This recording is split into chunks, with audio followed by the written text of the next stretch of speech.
KK Manabat, KK Manabat. Abang chile pe nyara bang chile ken kidian chile kwel nyala bang chile pe nyara bang chile ken kidian chile kwel nyal nyande banda gucurut ping nyande ujale gucurut nyar nyande banda gucurut loj nyande banda gucurut ping nyande ujale gucurut nyar nyande banda gucurut loj.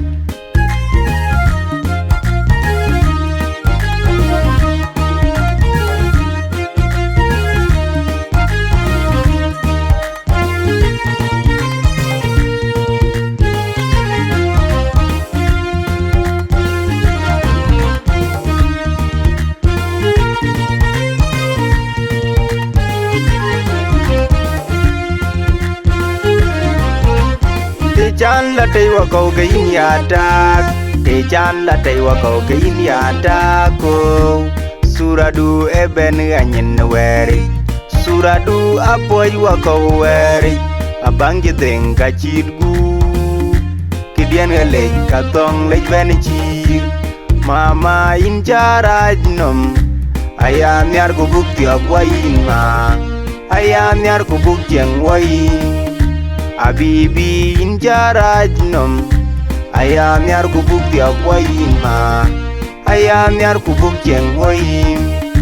abang jilai pe nyara bang jilai ken kidian jilai kwel nyala bang jilai pe nyara bang jilai ken kidian jilai kwel nyal nyande banda gucurut ping nyande ujale gucurut nyar nyande banda gucurut loj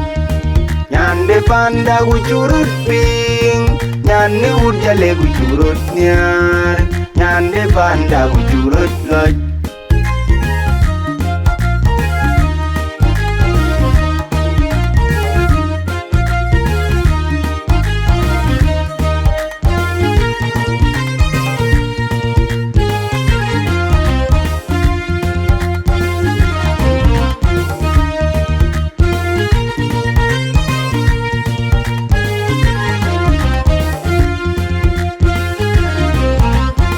Ko le tianga ni ni dinganyat gopion de jalga yini nyan wujwet en je piola nyuj pancol jwet en pio miet ti chan ni ding en weje yo de chan ni ding nyalin madole kayale ne ke chan rwai wa wujwet nyalin madole kayale ne ke chan rwai wa kwananyat Abang jilai pe nyara bang jilai ken kidian jilai kwel nyala bang jilai pe nyara bang jilai ken kidian jilai kwel nyal nyande banda gucurut ping nyande ujale gucurut nyar nyande banda gucurut loj nyande banda gucurut ping nyande ujale gucurut nyar nyande banda gucurut loj na jarany nom inne charanynom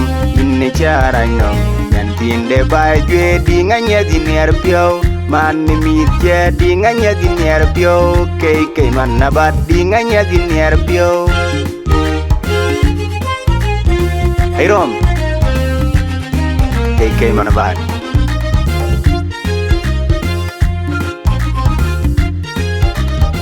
man ni mit je